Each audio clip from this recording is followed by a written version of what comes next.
नमस्कार मित्रों, मैं कृष्णकांत तिवारी पुनः एक बार आपकी अपनी कक्षा में स्वागत करता हूं। और आज सुबह आपको साप्ताहिक क्लास की वीडियो मिल गई होगी देखने को, जो आज हिंदी शिक्षण शास्त्र की आप लोगों को प्रोवाइड कराई गई।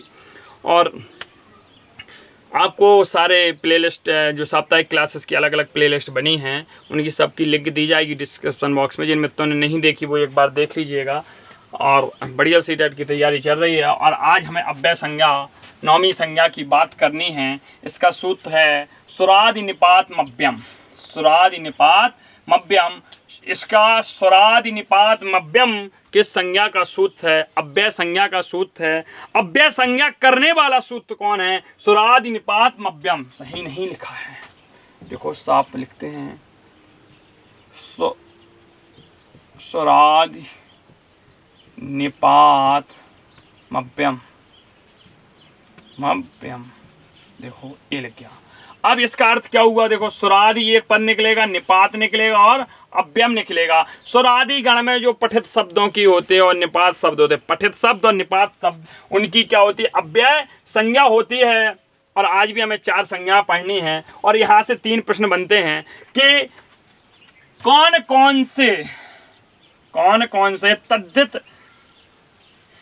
कौन से प्रत्ययों की अव्यय संज्ञा होती है? तो कृत्या प्रत्यय होता है, इसकी तद्धित संज्ञा अव्यय संज्ञा होती है। लेप प्रत्यय की अव्यय संज्ञा होती है। तुमन प्रत्यय की अव्यय संज्ञा होती है। यहाँ से एक प्रश्न बनता है, प्रत्यय से जोड़ के बना लेगा कि कित्वा, लेप और तुमन प्रत्यय की क्या संज्ञा होती है? अव्यय संज्ञा होती है। अव्यय संज्ञा किन प्रत्ययों की होती है? त्वा, कित्वा, लेप और तुमन प्रत्यय की होती है। कित्वा, लेप और तुमन प्रत्यय की कौन सी संज्ञा होती है? अव्यय संज्ञा होती है। और अगला बनता है, कुछ तद्धित प्रत्यांत शब्द भी होते हैं, जैसे ततः, तत्र, तदा, बिना, इनकी भी होती है। और अव्ययी भाव समास की भी अव्ययी संज्ञा होती है, जैसे अधिहरि, उपगंगम और यथाशक्ति। इस प्रकार से हमारी अव्यय संज्ञा खत्म होती है। अव्यय संज्ञा में 3-4 प्रश्न बनते हैं। अव्यय संज्ञा करने वाला सूत्र कौन होता है? सुरादि निपात मव्यम होता है। सुरादि गण में पठित शब्दों की तथा निपात शब्दों की अव्यय संज्ञा होती है। और कित्वा, लेप, तुमन प्रत्यांत पद भी अव्यय होते हैं। अब आगे अगली संज्ञा हमारी जो है वो है सर्वनाम संज्ञा। अगली जो संज्ञा है मित्रों वो है सर्वनाम संज्ञा। और सर्वनाम संज्ञा पर हम देखते हैं सर्वनाम संज्ञा। सर्वनाम, पहला प्रश्न बनता है सर्वनाम संज्ञा का सूत्र क्या होता है? तो सूत्र होता है इसका सर्वादीनी सर्वनामानी। सर्वादीनी सर्वनामानी।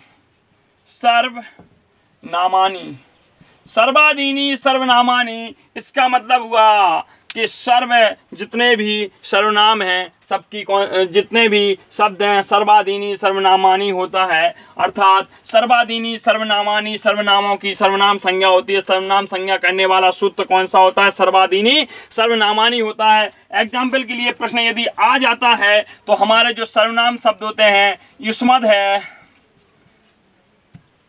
अस्मद् है और सर्व है, यद है, तद है। इन शब्दों की क्या होती है? सर्वनाम संज्ञा होती है। सर्वनाम संज्ञा किसकी होती है? तो सर्वनाम संज्ञा युष्मद्, अस्मद्, सर्व, यद, तद आदि शब्दों की होती है। सर्वनाम संज्ञा करने वाला सूत्र क्या होता है? सर्वादीनी सर्वनामानी। ये संज्ञा पूछी जा सकती है, लेकिन इसके पूछने के चांस कम होते हैं क्योंकि युष्मद् और अस्मद् शब्दों के शब्द रूप हर बार ज़्यादा पूछे जाते हैं। अब अगली जो संज्ञा है वो लगभग बहुत बार पूछी जा चुकी है किसी न किसी शिक्षक पात्रता परीक्षा में। और अगली संज्ञा है हमारी विभाषा संज्ञा। जो हमारी 11वीं संज्ञा है विभाषा संज्ञा। कौन सी संज्ञा है मिश्रा? विभाषा संज्ञा। न बेति इति विभाषा, इसका सूत्र होता है न बेति इति विभाषा। न बेति इति विभाषा। न बेति विभाषा। लो, अब ना माने नहीं, व माने विकल्प से, ना, निषेध और विकल्प के भाव जहां होते हैं वहां विभाषा संज्ञा होती है। जो ना का अर्थ होता है निषेध। क्या होता है? निषेध। और जो बेती से निकलेगा वाह, क्या निकलेगा? वाह मीन्स होता है विकल्प का। क्या होता है? तो निषेध, ना और विकल्प में कौन सी होती है? विभाषा संज्ञा होती है। कौन सी संज्ञा होती है? विभाषा संज्ञा होती है। तो क्या कह सकते हैं अपन? लिख सकते हैं निषेध तथा विकल्प के अर्थ में, निषेध तथा विकल्प के अर्थ में विकल्प के अर्थ में कौन सी विभाषा संज्ञा होती है, विभाषा संज्ञा होती है। हमने क्या पढ़ा, विभाषा संज्ञा करने वाला सूत्र क्या होता है, ना बेती विभाषा, ना बेती विभाषा। ना बेती विभाषा किसका सूत्र होता है, विभाषा संज्ञा का होता है। ना का अर्थ क्या होता है और बेती का अर्थ क्या होता है, ये भी पूछा जा सकता है प्रश्न, और पूछा गया है। और प्रश्न पूछा जा सकता है कि निषेध व विकल्प के योग में कौन सी संज्ञा होती है, तो विभाषा संज्ञा होती है। सर्वनाम संज्ञा का सूत्र क्या होता है, सर्वनामानी, और क्या होता है सर्वाधीनी सर्वनामानी। और अगली संज्ञा हम देखते हैं, संप्रासन संज्ञा है हमारी। कौन सी है, संप्रासन संज्ञा है, 12वीं और आज की अंतिम संज्ञा संप्रासन संज्ञा है। और संप्रासन संज्ञा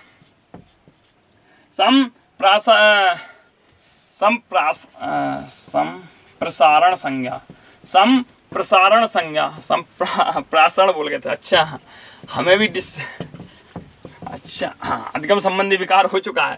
संप्रसारण संज्ञा होती है जो हमारी, संप्रसारण संज्ञा का सूत्र होता है इग्गणः संप्रसारणः, इग्गणः संप्रसारणम। अब देखो, इसको संज्ञा को पढ़ने के पहले हम रिवीजन करते हैं संधि का। और कौन सी संधि का, यण संधि का। एको यणची, इक के स्थान पर यण होता है, वो यण संधि का एको यणची का जस्ट उल्टा होता है इग्गणः संप्रसारणम। अर्थात जहां वहां इक के स्थान पर यण हो रहा था, इसमें यण के स्थान पर इक होगा। लिख लो तो स्टार बना के, यण के स्थान पर इक होने पर, यण के स्थान पर, यण के स्थान पर एक होने, यण के स्थान पर एक की संप्रसारण संज्ञा होती है, संप्रसारण संज्ञा होती है। अब एग्जाम्पल देखो, एक यण और एक बता देते हैं, या वा रा ला। देखो जैसे हमने आपको बताया था, जो यण संधि पढ़ाई थी उल्टा होता है जब, तो ऐसे इसमें होता है, तो या का ई बनेगा और वा का ऊ बनेगा, री का री बनेगा और री बनेगा। देखो ये होती है हमारी संप्रसारण संज्ञा।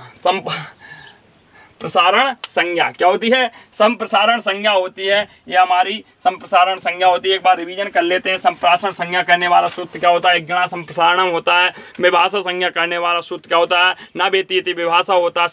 संप्रसारण संज्ञा करने वाला इग्गणः संप्रसारणम होता है। और अगला हमने पढ़ाया था, सर्वनाम संज्ञा करने वाला सूत्र क्या होता है, सर्वाधीनी सर्वनामानी होता है। और एक और आपको पढ़ाई थी, अव्यय संज्ञा करने वाला क्या होता है, सुरादि निपात अव्ययम सूत्र होता है। तो इस प्रकार से हमारी 12 संज्ञाएं पूर्ण हो गई, और कुछ है बची हैं जो हमारे सिलेबस में इंपॉर्टेंट है, 2-3 वीडियो में खत्म हो जाएंगी। बहुत बहुत धन्यवाद आप सभी का।